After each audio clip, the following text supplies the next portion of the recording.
Dear friends, today is Maundy Thursday. Maundy, from the Latin mandatum, compressed as only the English can compress a word to Maundy. Mandatum, the great commandment to love one another as Christ loved us, and the commandment to do this in remembrance of me. We have two readings this evening. The first is from the Gospel according to St. Matthew. On the first day of unleavened bread, the disciples came to Jesus, saying, "Where do you want us to make preparations for you to eat the Passover?"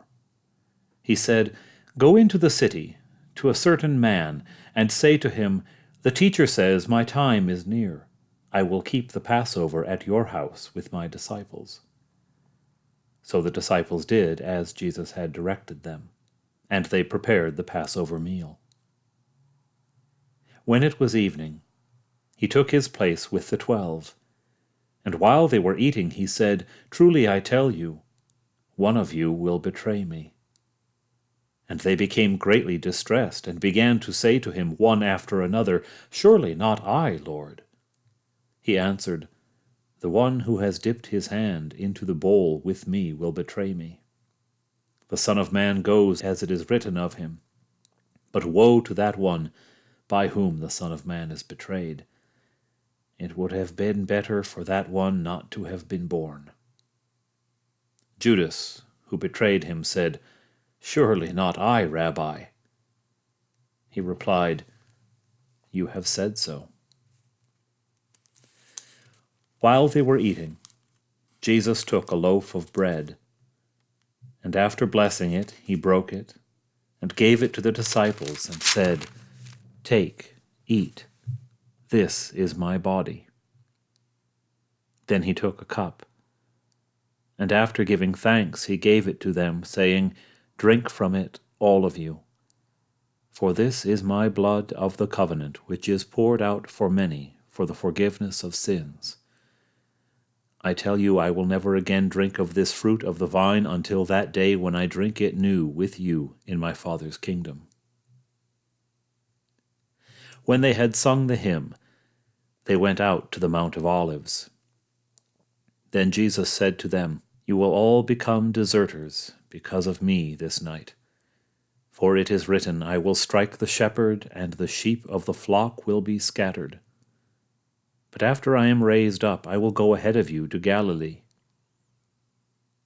Peter said to him, "Though all become deserters because of you, I will never desert you." Jesus said to him, "Truly I tell you, this very night, before the cock crows, you will deny me 3 times. Peter said to him, "Even though I must die with you, I will not deny you." And so said all the disciples. Then Jesus went with them to a place called Gethsemane, and he said to his disciples, "Sit here a while I go over there and pray." The Gospel of Christ.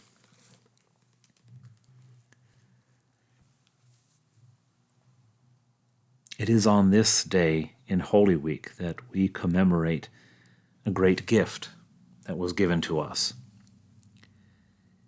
In the papal encyclical Ecclesia de Eucharistia, Pope John Paul II wrote, "The Church has received the Eucharist from Christ her Lord, not as one gift among so many others, but as the gift par excellence. For it is the gift of himself, of his person in his sacred humanity, as well as the gift of his saving work." Ecclesia de Eucharistia means the Church from the Eucharist. The Church from the Eucharist. As with most papal encyclicals, it is the first lines, the first words of the encyclical itself, and it begins, "The Church from the Eucharist draws her life." In case you're nervous, this encyclical was warmly received by the Anglican Communion as an opening of dialogue about the Eucharist. And Pope John Paul II argued in it that the Eucharist wasn't just a thing the church did. It was the church. From the Eucharist, the church found not only her life, but her shape. It is in this encounter with, as Thomas Aquinas put it, ipse Christus, Christ himself.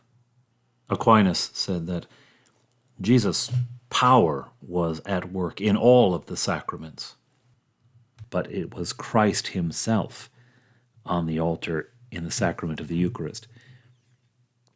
That this encounter with Christ shapes and creates the church. It is the reason to gather. It is what gives life and animation. It is the purpose of the church.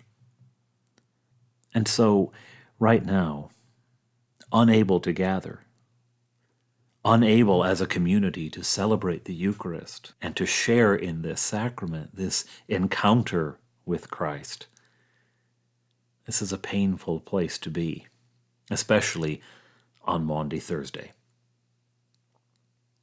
I almost, in fact, skipped this reading altogether and simply focused on the other reading. I almost left it out entirely. But I thought that would be cheating somehow, copping out. First of all, not acknowledging the pain that is at the center of our not being able to gather. But also it would be to ignore the importance of what we are missing and the importance of what we will regain when we are together again. Jesus gave the commandment to his disciples that when they gathered, when they shared this meal, they were to do so in remembrance of him. Now, it's probably helpful to know that when Jews talk about remembering, it isn't merely an act of the mind.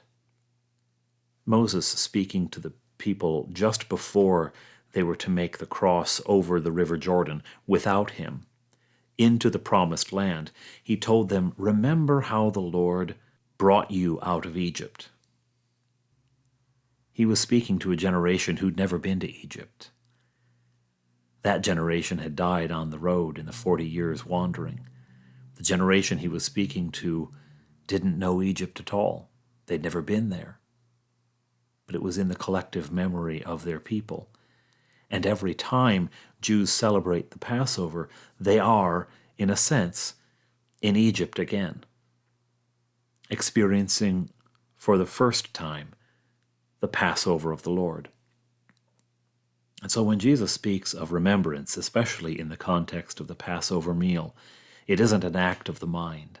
It is a reality that is created, that he be remembered, made a member of the gathering once again. And he gives them this commandment, and I need to read to you the words of Dom Gregory Dix, an Anglican monk and theologian, because, first of all, they're beautiful, and second of all, I think they perfectly capture how 2,000 years of Christian history have responded to that command. Was ever a command so obeyed? For century after century, spreading slowly to every continent and country, and among every race on earth, this action has been done, in every conceivable circumstance, for every conceivable human need, from infancy and before it, to extreme old age and after it. From the pinnacles of human greatness to the refuge of fugitives in the caves and dens of the earth. Men have found no better thing than this to do for kings at their crowning and for criminals going to the scaffold, for armies in triumph or for a bride and bridegroom in a little country church, for the proclamation of a dogma or for a good crop of wheat, for the wisdom of the parliament of a mighty nation or for a sick old woman afraid to die, for a schoolboy sitting an examination or for Columbus setting out to discover America, for the famine of whole provinces, or for the soul of a dead lover. In thankfulness because my father did not die of pneumonia. For a village headman much tempted to return to fetich because the yams had failed. Because the Turk was at the gates of Vienna. For the repentance of Margaret. For the settlement of a strike. For a son, for a barren woman.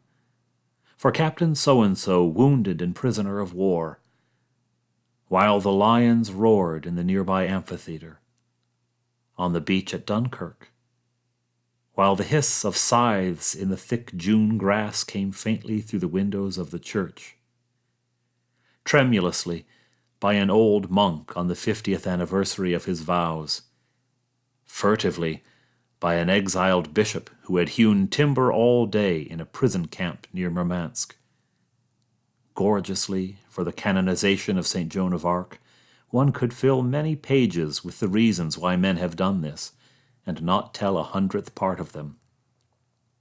And best of all, week by week and month by month, on 100,000 successive Sundays, faithfully, unfailingly, across all the parishes of Christendom, the pastors have done this just to make the plebs sancta Dei, the holy common people of God.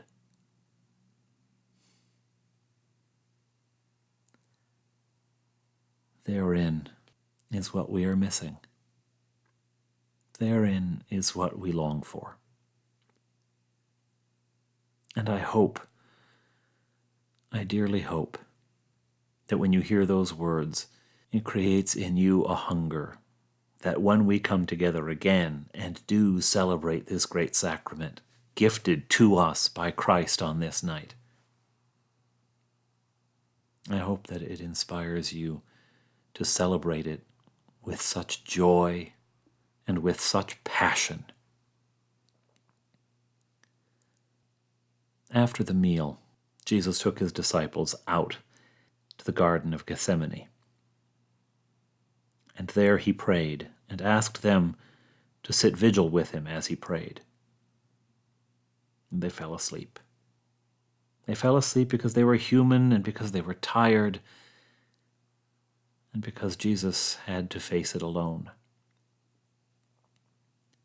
Ever since then, on this evening, Christians have sat vigil with Christ, the Gethsemane Vigil. I invite you, after this recording ends, to sit vigil. Light a candle, open the Psalter and pray the Psalms, or simply sit in peace and quiet, contemplating Christ. Spend time sitting with him as he prepares for the cross. And as you contemplate, bear in mind what has brought him to this place. It is love.